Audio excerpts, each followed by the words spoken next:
नमस्कार विद्यार्थी मित्रांनो, याच्या अगोदर आपण लोकसंख्या भूगोलाच्या व्याख्या आणि त्याची प्रस्तावना अभ्यासलेली आहे. या सेक्शनमध्ये आपण लोकसंख्या भूगोलाचे स्वरूप म्हणजेच नेचर ऑफ पॉप्युलेशन जिओग्राफी अभ्यासणार आहोत.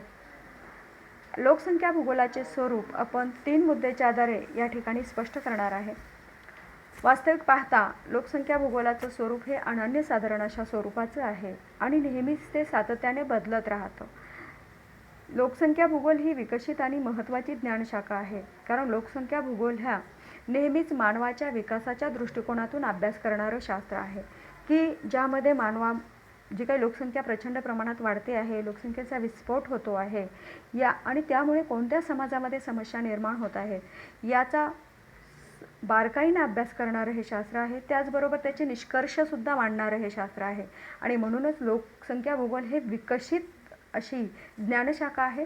त्याचबरोबर ती महत्त्वाची ज्ञानशाखा एवढ्यासाठी आहे कारण का तर यामध्ये प्रादेशिक भिन्नतेनुसार ही शाखा लोकसंख्येतील बदल अभ्यासते आणि म्हणूनच जी.टी. त्रिवार्ता यांनी 1953मध्ये जी काही जागतिक परिषद अमेरिकेमध्ये झाली होती त्या परिषदेच्या अध्यक्षपदावरून जी.टी. त्रिवार्ता यांनी बोलताना सांगितलं होतं की लोकसंख्या भूगोलामुळे किंवा ही शाखा उदयास आल्याकारणाने मानवाच्या सर्वांगीण दृष्टिकोनातून अभ्यास करणं शक्य झालेलं आहे आणि याच कारणामुळे लोकसंख्या भूगोल ही एक महत्त्वाची ज्ञानशाखा म्हणून उदयास आली आणि त्याच्या अभ्यासाला खऱ्या अर्थाने गती मिळालेली आपल्याला दिसून येते. लोकसंख्या भूगोलाचे स्वरूप स्पष्ट करत असताना या ठिकाणी आपण 3 मुद्दे मांडलेले आहेत. त्यामध्ये पहिला मुद्दा म्हणजे लोकसंख्या भूगोल हे प्रादेशिक भिन्नतेचे शास्त्र आहे. दुसऱ्या मुद्द्याच्या आधारे आपल्याला त्याचं स्वरूप स्पष्ट करता येईल की लोकसंख्या भूगोल हे परिवर्तनशील स्वरूपाचं शास्त्र आहे. आणि तिसरा मुद्दा आहे लोकसंख्या भूगोलाचे स्वरूप हे गतिमान आहे, म्हणजेच गतीनं ते वाढते आहे. तर पहिला मुद्दा स्पष्ट करत असताना लोकसंख्या भूगोल हे प्रादेशिक भिन्नतेचे शास्त्र आहे. याच्या अगोदरही आपण याविषयी थोडीफार चर्चा आपण केलेली आहे की प्रादेशिक भिन्नतेनुसार लोकसंख्येमध्ये कशा स्वरूपाचा बदल होत गेलेला आहे. आज आपण बघतो की प्रदेशामध्ये बदल जाणवतो, संस्कृतीमध्ये बदल जाणवतो, आपल्या भाषेमध्ये सुद्धा बदल जाणवतो.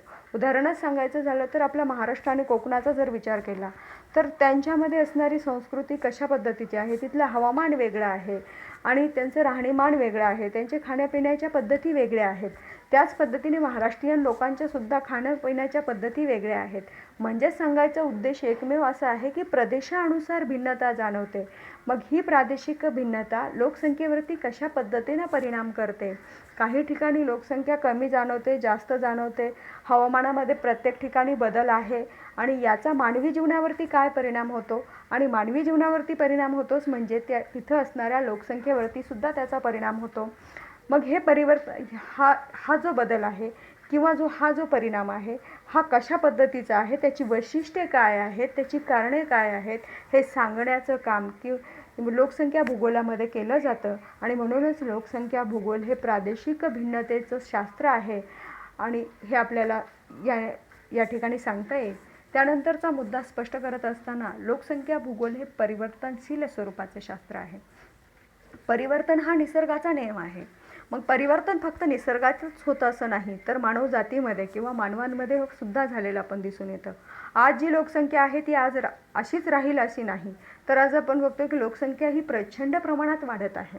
दरवर्षी लोकसंख्येमध्ये बदल होतो आहे. आज भारताची लोकसंख्येचा जर अभ्यास केला तर भारताची लोकसंख्या 135 कोटीपेक्षाही जास्त आहे. म्हणजेच काय की ही जी काही लोकसंख्या आहे या लोकसंख्येमुळे अनेक समस्या आज निर्माण होत आहेत. लोकसंख्येचं स्थलांतर आहे, लोकसंख्येची घनता आहे, लिंगदर असेल, त्याचबरोबर वयोगट असेल, या सगळ्यांमध्ये आपल्याला बदल झालेला दिसून येतो. याच्यातलं आजचं जर उदाहरण सांगायचं झालं, ज्वलंत उदाहरण जर आपल्याला द्यायचं झालं तर आपल्याला कोविड-19मुळे जी काही परिस्थिती आज पूर्ण जगावरती ओढवलेली आहे की ज्यामुळे लोकांना स्थलांतर करावं लागत आहे. सुरक्षित ठिकाणी लोक मायदेशी परतत आहेत. प्रचंड प्रमाणात हे जागतिक स्तरावरती झालेलं स्थलांतर आहे. राष्ट्रीय स्थलांतर, आंतरराष्ट्रीय स्वरूपाचं स्थलांतर, म्हणजेच कुठेतरी लोकसंख्येचं जे काही वितरण आहे या वितरणावरती सुद्धा परिणाम झालेला आपल्याला दिसून येतो. याही गोष्टीचा अभ्यास हा लोकसंख्येमध्ये अभिप्रेत आहे आणि लोकसंख्या भूगोलामध्ये केला जातो. म्हणून लोकसंख्या भूगोल हे परिवर्तनशील स्वरूपाचं शास्त्र आहे की ज्यामध्ये लोकसंख्येच्या घनतेचा, लोकसंख्या वाढीचा, लोकसंख्या वाढीचे कारणांचा, त्याचबरोबर लोकसंख्या वाढीमुळे होणाऱ्या दुष्परिणामांचा अभ्यास करणारं हे काय आहे, शास्त्र आहे. आणि ही जी काही लोकसंख्येमध्ये जे काही दरवर्षी होणारा जो बदल आहे आणि या बदलांचा अभ्यास करणारं हे शास्त्र आहे. म्हणूनच लोकसंख्या भूगोल हे परिवर्तनशील स्वरूपाचं शास्त्र आहे असं म्हणावं लागेल. यानंतरचा तिसरा मुद्दा, लोकसंख्या भूगोलाचं स्वरूप हे गतिमान होत चाललेलं आहे. गतिमान म्हणजे अगदी वेगानं, डायनामिक स्वरूपानं हे काम करताना आपल्याला दिसून येतं. कारण लोकसंख्येमध्ये बदल होतोच आहे. आत्ता आपण बघितलं की परिवर्तनशील शास्त्र आणि गतिमान स्वरूपाचं, गतीनं जे काही लोकसंख्येतील बदल आहेत त्याचे निष्कर्ष मांडण्याचं काम आपल्याला लोकसंख्या भूगोलात केलं जातं. लोकसंख्या वाढीमुळे जे काही कारणे, समस्या निर्माण झालेली असतील, हे समस्या का निर्माण झालेल्या आहेत आणि त्या निर्माण होऊ नयेत यासाठी सुद्धा हे अभ्यास करणारं हे शास्त्र आहे. एखाद्या ठिकाणी लोकसंख्या वाढलेली आहे तर ती वाढू नये यासाठी आपण काय गेलं पाहिजे हे सांगण्याचं कामसुद्धा लोकसंख्या भूगोलाच्या माध्यमातून होतं. लोकसंख्या गतिमान स्वरूपाचं शास्त्र एवढ्यासाठीच आहे की लोकसंख्या भूगोलाचं जे काही आपण बघतो की नवनवीन गोष्टींचा समावेश आज लोकसंख्या भूगोलाच्या अभ्यासामध्ये होताना दिसून येतो. लोकसंख्या भूगोलाचं स्वरूप गतिमान आहे कारण लोकसंख्येचे बरेचसे निष्कर्ष हे सातत्याने बदलत असतात. या बदलत्या निष्कर्षांचा अभ्यास या शास्त्रामध्ये समाविष्ट करण्यात आलेला आहे. त्याचबरोबर लोकसंख्या भूगोलामध्ये लोकसंख्या भूगोलामध्ये अनेक घटकांचा अभ्यास हा केला गेलेला आहे आणि तो गतीनं मांडण्याचं काम म्हणजे अगदी वेगानं सांगण्याचं काम लोकसंख्या भूगोलाच्या माध्यमातून होतं. म्हणून लोकसंख्या भूगोलाचं स्वरूप गतिमान होताना आपल्याला दिसून येतं. या 3 मुद्द्याच्या आधारे आपण लोकसंख्या भूगोलाचं जे काही स्वरूप आहे हे स्वरूप आपण थोडक्यात स्पष्ट केलेलं आहे. यानंतर आपण अभ्यासणार आहोत लोकसंख्या भूगोलाची व्याप्ती, स्कोप ऑफ पॉप्युलेशन जॉग्राफी. म्हणजेच काय, आपण स्वरूप बघितलं की त्याच्यामध्ये काय अंतर्भूत केलं जातं, त्याचं बाह्य अंग कशा स्वरूपाचं आहे. यानंतर आपण त्याच्यामध्ये अंतरंग कशा स्वरूपाचं आहे लोकसंख्या भूगोलाचं. तर त्याच्यामध्ये मी 4 मुद्द्यांचा समावेश केलेला आहे की जेणेकरून आपल्याला लोकसंख्या भूगोलाची व्याप्ती चांगल्या पद्धतीने समजण्यास मदत होऊ शकते. त्याच्यामध्ये आपल्याला पहिल्यांदा सांगता येईल की लोकसंख्या भूगोल हे शास्त्रशुद्ध अभ्यास करते. त्यानंतर लोकसंख्या भूगोलाच्या अभ्यासाला मर्यादा पडत नाही. तिसरा मुद्दा आहे लोकसंख्या भूगोल इतर शास्त्राशी संबंधित शास्त्र. आणि चौथा मुद्दा आहे लोकसंख्या भूगोलाच्या अभ्यासाची विभागणी. या ठिकाणी आपण पहिला मुद्दा अभ्यासणार आहोत. लोकसंख्या भूगोल हे शास्त्रशुद्ध अभ्यास करते कारण लोकसंख्येचं वितरण, लोकसंख्येचं स्थलांतर, लोकसंख्येची वाढ यावर भौगोलिक घटकांचा हा प्रभाव पडत असतो. त्याचबरोबर आर्थिक, सामाजिक, राजकीय, धार्मिक आणि जैविक घटकांचा सुद्धा प्रभाव पडत असतो. या सगळ्या घटकांचा प्रभाव लोकसंख्येवरती कशा पद्धतीने पडतो याचा शास्त्रशुद्ध पद्धतीने अभ्यास हे शास्त्र करतं. आणि म्हणूनच लोकसंख्या भूगोल हे शास्त्रशुद्ध पद्धतीने अभ्यास करणारं शास्त्र आहे.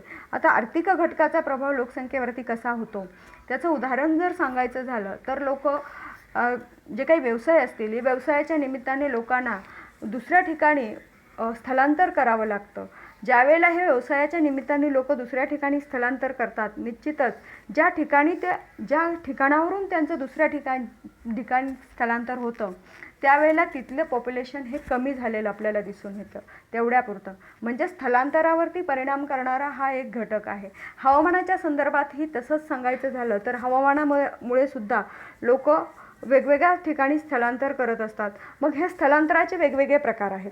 तात्पुरत्या स्वरूपाचं स्थलांतर असेल, कायमस्वरूपी होणारं स्थलांतर असेल किंवा काही वेळाकरता केलेलं स्थलांतर असेल, अशा वेगवेगळ्या कारणासाठी लोक स्थलांतर करतात. म्हणजेच काय की कुठल्या घटकांमुळे लोकसंख्येमध्ये बदल झालेला आहे अगदी सूक्ष्मपणे. आता एखादा रोग, उदाहरण सांगायचं झालं की आरोग्याच्या दृष्टिकोनातून लोकांचं बरंचसं स्थलांतर झालेलं आहे. कोविड-19मुळे सुद्धा लोकांनी बऱ्याच ठिकाणावरून आत्ताच सांगितल्याप्रमाणे की लोकांचं स्थलांतराचं प्रमाण वेग किंवा वाढलेलं आहे की म्हणूनच. आणि हे स्थलांतर कोणत्या घटकासाठी होत आहे? हे सामाजिक घटकासाठी होत आहे, आपल्या आरोग्यासाठी होतो आहे. म्हणजेच काय की लोकसंख्या भूगोलामध्ये याही घटकाचा शास्त्रशुद्ध पद्धतीने अभ्यास केला जातो. म्हणून लोकसंख्या भूगोल हे शास्त्रशुद्ध पद्धतीने अभ्यास करणारं शास्त्र आहे असं म्हटलं जातं. त्यानंतरचा दुसरा मुद्दा म्हणजेच लोकसंख्या भूगोलाच्या अभ्यासाला मर्यादा पडत नाहीत. म्हणजेच काय तर लोकसंख्या भूगोलाचा अभ्यास करत असताना लहानातल्या लहान घटकाचा अभ्याससुद्धा लोकसंख्या भूगोलामध्ये केला जातो, अभिप्रेत आहे आणि करावाच लागतो. कारण तो अभ्यास जर लोकसंख्येच्या लोकांच्या हिताच्या दृष्टीने असेल तर. वास्तविक पाहता लोकसंख्या भूगोलाची व्याप्ती ही फारच व्यापक आहे. त्यामुळे या भूगोलाचा अभ्यास करत असताना त्याच्या अभ्यासाला कुठल्याही पद्धतीच्या मर्यादा आढळून येत नाहीत. लोकसंख्या भूगोल शास्त्रज्ञांनी त्यावर मर्यादा घालण्याचा प्रयत्न केला गेला होता, परंतु झेलेन्स्की यांनी या लोकसंख्या भूगोलाच्या विचारवंत आहेत, यांनी त्यावेळी असं म्हटलेलं आहे की प्रगत देशाची जनगणना परिशिष्टीमध्ये दर्शविलेल्या सर्व घटकांचा अभ्यास या विषय अभ्यासक्षेत्रात समाविष्ट करावा, असं मत त्यांनी त्या काळी प्रतिपादित केलं होतं. म्हणजेच काय की लोकसंख्येमुळे जे काही जनगणना दर 10 वर्षांनी होते, त्या जनगणनेमध्ये प्रत्येक तुमचा व्यवसाय कोणता आहे, इथपासून तुमच्या घरामध्ये लोक किती आहेत, कोणत्या लोकांचं वय किती आहे, हे सगळे जे काही घटक आहेत, या घटक अंतर्भूत व्हावेत आणि ते सगळ्यांसाठीच त्याला कुठल्याही प्रकारची मर्यादा नसावी. म्हणजेच काय की जे काही अर्भक जन्माला येणार आहे, या अर्भकाच्या संख्येपासून तुमच्या घरातली इतंभूत माहिती लोकसंख्या भूगोलामध्ये अभिप्रेत असावी की जेणेकरून लहानातल्या लहान घटकसुद्धा तो लोकांपर्यंत पोहोचला पाहिजे, त्या कुटुंबाचीच नाही. म्हणजेच काय तर पूर्ण जी काही लोकसंख्या आहे, या लोकसंख्येची समाजाची माहितीसुद्धा लोकांना मिळावी, या दृष्टिकोनातून अभ्यास हे शास्त्र अगदी बारकाईनं करतं. म्हणून लोकसंख्या भूगोलाच्या अभ्यासाला कुठल्याही मर्यादा पडत नाहीत. ते तुमच्या घरातील, तुमच्या व्यवसायापासून, तुमच्या जन्माला येणाऱ्या बाळापासून सगळ्या गोष्टींचा अभ्यास हा लोकसंख्या भूगोलामध्ये अभिप्रेत केला गेला आहे. म्हणून लोकसंख्या भूगोलाच्या अभ्यासाला कुठल्याही स्वरूपाच्या मर्यादा असत नाहीत किंवा पडत नाहीत. नंतर तिसरा मुद्दा या ठिकाणी आहे, तो म्हणजे लोकसंख्या भूगोल इतर शास्त्राशी संबंधित असणारं शास्त्र आहे. लोकसंख्या भूगोलामध्ये इतर शास्त्रांचाही अभ्यास केला जातो किंवा इतर शास्त्रांना लोकसंख्या भूगोलाची मदत घ्यावी लागते. कारण इतर अनेक शास्त्र जे आहेत ते लोकसंख्येशी संबंधित आहेत. त्याच्यामध्ये जर सांगायचं झालं तर समाजशास्त्र आणि भूगोलशास्त्र किंवा लोकसंख्या भूगोल याचा फार जवळचा संबंध आहे, अगदी घनिष्ठ संबंध आहे. एवढ्यासाठी संबंध आहे की ज्या काही चालीरीती, संस्कृती, परंपरा ज्या काही आहे, ज्या ठिकाणी मानवाचा उल्लेख आहे, मानवाशिवाय समाज अस्तित्वात असू शकत नाही. आणि म्हणून लोकसंख्या भूगोल आणि समाजशास्त्र ह्या एका नाण्याच्या दोन बाजू आहेत की ज्या समाजामध्ये लोकसंख्या वावरते त्या लोकसंख्येचा अभ्यास हा लोकसंख्या भूगोलामध्ये केला जातो.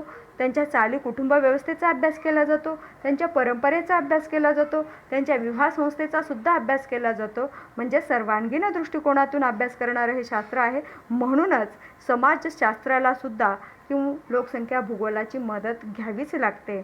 आणि या दोघांचा घनिष्ठ संबंध आहे. त्याच्यामध्ये अर्थशास्त्रसुद्धा आहे, अर्थशास्त्राला सुद्धा लोकसंख्या भूगोलाची मदत घ्यावीच लागते. मानसशास्त्र हे राज्यशास्त्र आहे. या सगळे शास्त्र हे मानवाशी निगडीत आहेत. या सगळ्या शास्त्रांना मानवाशी निगडीत असल्या कारणाने याचा अभ्यास इतर शास्त्रामध्ये सुद्धा करणं अभिप्रेत आहे आणि केला जातो. आणि म्हणून लोकसंख्या भूगोल हे अनेक शास्त्राशी संबंधित असणारं हे शास्त्र आहे. यानंतरचा चौथा मुद्दा म्हणजे लोकसंख्या भूगोलाच्या अभ्यासाची विभागणी. आता लोकसंख्या भूगोलाच्या अभ्यासाची विभागणी करत असताना लोकसंख्या भूगोलामध्ये जे काही लोकसंख्या आज आहे, ह्या लोकसंख्येची वैशिष्ट्येसुद्धा अभ्यासता येतात. त्याचबरोबर लोकसंख्या भूगोलात क्लार्क यांनी जे काही लोकसंख्या भूगोलाचे अभ्यासक विचारवंत आहेत, क्लार्क यांनी लोकसंख्या भूगोलाची 3 गटामध्ये विभागणी केलेली दिसून येते. त्याच्यामध्ये त्यांनी सांगितलं, पहिला गट त्यांनी सांगितला की संपूर्ण लोकसंख्या असणारा एक गट. दुसरा गट त्यांनी सांगितला की प्राकृतिक, आर्थिक आणि सामाजिक वैशिष्ट्ये असणारा दुसरा गट त्यांनी सांगितला. आणि तिसऱ्या गटामध्ये लोकसंख्येची त्यांनी विभागणी केली, ते म्हणजे जैविक गट.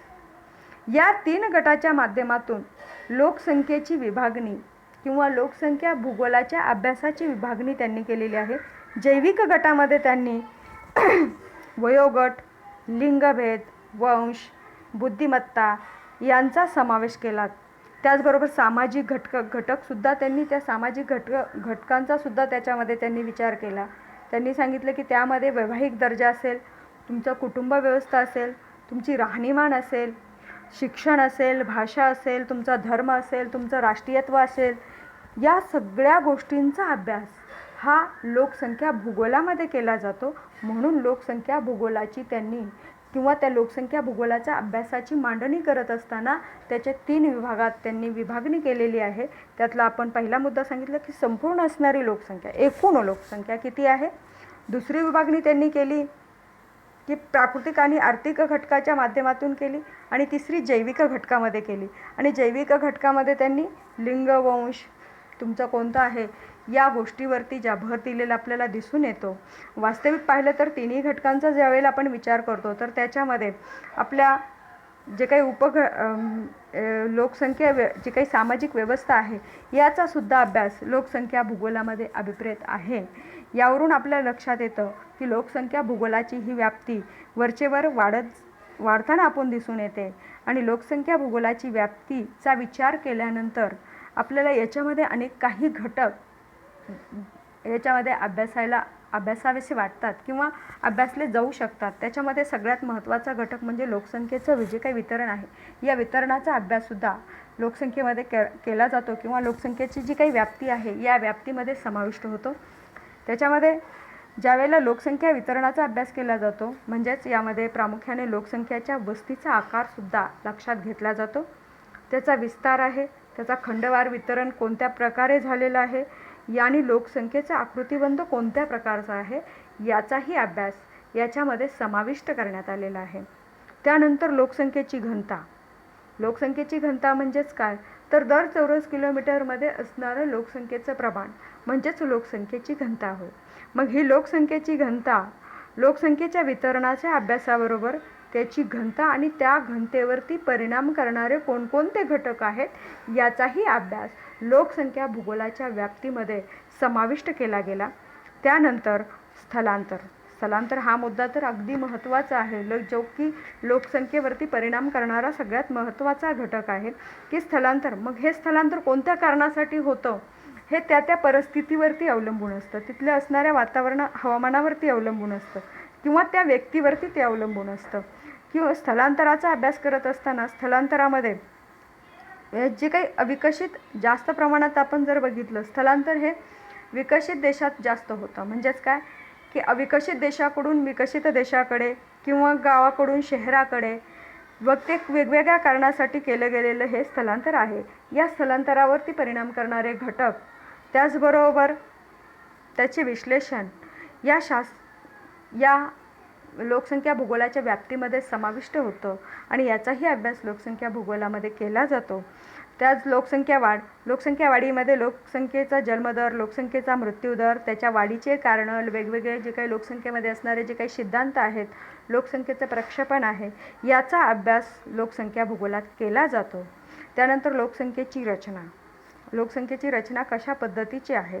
आपण लोकसंख्येची ज्यावेळेला रचना करतो त्यावेळेला भाषावार, लिंगभेदानुसार, धर्मपद्धतीनुसार, विवेक स्थितीनुसार, साक्षरतानुसार, आर्थिक स्थितीनुसार किंवा त्यांच्या श्रमशक्तीनुसार जी काही लोकसंख्येची रचना करण्यात आलेली आहे त्याचाही अभ्यास लोकसंख्या भूगोलामध्ये अभिप्रेत आहे किंवा केला जातो. त्यानंतर साक्षरता व लोकसंख्येची गुणवत्ता. तर लोकसंख्येच्या लोकसंख्येमध्ये जी काही साक्षरतेचं प्रमाण आहे, जी काही लोकसंख्येची गुणवत्ता आहे, याचाही अभ्यास लोकसंख्या भूगोलामध्ये अभिप्रेत आहे. त्याचबरोबर ग्रामीण आणि शहरी लोकसंख्या, जी शहरामध्ये वाढत जाणारी लोकसंख्या कशा पद्धतीने आहे, खेड्यातली लोकसंख्या कशी आहे, शहरी लोकसंख्या कोणती आहे, लोकसंख्या शहरीकरणाची कारणं कोणकोणती आहेत, शहरीकरणामध्ये असणाऱ्या लोकसंख्येचं प्रमाण कोणत्या पद्धतीचं आहे, किंवा लोकसंख्येचं गुणोत्तर कसं आहे, साधनसंपत्तीचं गुणोत्तर कोणत्या पद्धतीचं आहे, याचाही अभ्यास लोकसंख्या भूगोलाच्या व्याप्तीमध्ये समाविष्ट करण्यात आलेला आहे.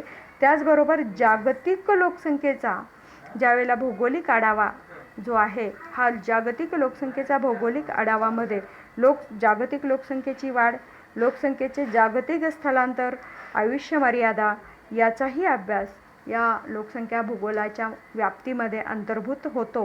म्हणजे यावरून आपल्याला लक्षात येतं की जे काही लोकसंख्या भूगोलाची जी काही व्याप्ती आहे, ही व्याप्ती अगदी वाढत चाललेली आहे, वाढताना दिसून येते. आणि ही अनन्यसाधारण अशा स्वरूपाची लोकसंख्या भूगोलाचे स्वरूप आणि व्याप्ती आपल्याला अभ्यासता येईल. यावरून स्पष्ट होईल की लोकसंख्या भूगोलामध्ये अनेक मानवाच्या दृष्टिकोनातून अगदी बारीकातल्या बारीक घटनांचा अभ्यास करणारं, लोकसंख्येच्या कारणांचा अभ्यास करणारे आणि लोकसंख्येमुळे जे काही बदल झालेले आहेत, या बदलांचा अभ्यास करणारं हे शास्त्र आहे. लोकसंख्येचं स्वरूप, लोकसंख्येची व्याप्ती आपल्या लक्षात आलीच असेल. या ठिकाणी आपण थांबणार आहोत. पहिल्या सेक्शनमध्ये आपण लोकसंख्येची प्रस्तावना आणि व्याख्या अभ्यासलेली आहे. या सेक्शनमध्ये आपण लोकसंख्येचं स्वरूप आणि व्याप्ती अभ्यासलेली आहे. जर का याच्यामध्ये तुम्हाला कुठली अडचण विद्यार्थी मित्रांनो येत असेल, तर माझ्या ग्रुपवरती आपण त्याच्या प्रतिक्रिया कळवू शकता. धन्यवाद.